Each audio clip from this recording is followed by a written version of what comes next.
Jesus brings it home in the New Testament, Matthew 18. Then Peter came to him and said, Lord, how often shall my brother sin against me and I forgive him? Up to 7 times? Oh, Peter was being generous. Lord, I'll forgive my brother 7 times. But man, on number 8, I'm going to deck him. I'll give him 7. And Jesus said to him, I do not say to you up to 7 times, but up to 70 times 7. Whoa. Where did that number come from? Daniel chapter 9. Jesus isn't pulling numbers out of the air. We already looked at that one. That 70 weeks pinpoints his death and everything on the cross. When in 27 AD, he said, the time is fulfilled. What time? 69 in the 70 weeks. When he's headed towards Jerusalem, they say they're going to make him king. He says, no, my time is at hand. They're going to kill me. How did he know that he wasn't going to be made king, that he was going to die? Daniel 9. He's living the prophecy out. He's watching it happen just like we're watching stuff happen in prophecy right now. He dies on the cross. Right after his resurrection, he tells his disciples, go first to Judea, Jerusalem, then Judea, Samaria, then to the rest of the world. Why is that? Because he still wants to focus in on that territory right around Jerusalem. And then at the end of the 70 weeks, Saul becomes Paul, and he's sent out as an apostle to the Gentiles. And Paul himself already explained why, so that he can bring Gentiles in and make the Jews want to come back.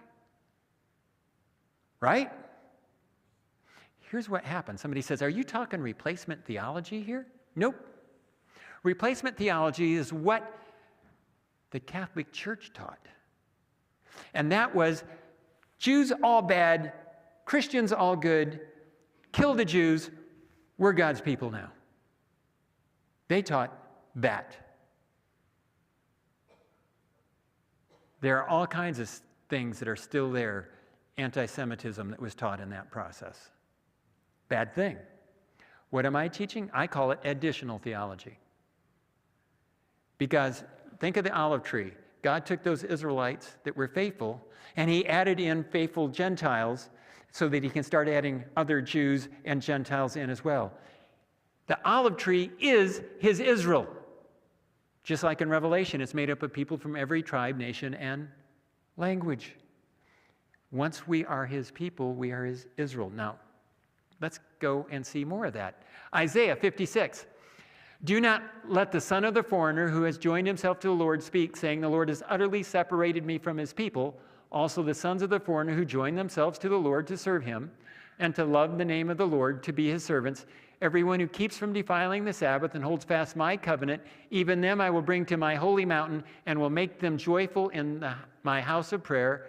Their burnt offerings and their sacrifices will be accepted on my altar, for my house shall be called a house of prayer for all nations. That's fulfilled in Revelation with the 144,000. But it was fulfilled even before that. There's Rahab the prostitute. Lived in Jericho. She was not Jewish. But she had so much faith in the God of Israel that she became such a good Israelite that she was part of the genealogy of David and of Jesus. There's Ruth the Moabitess that became such a good Israelite that she became grandmother to David and in the line of Jesus.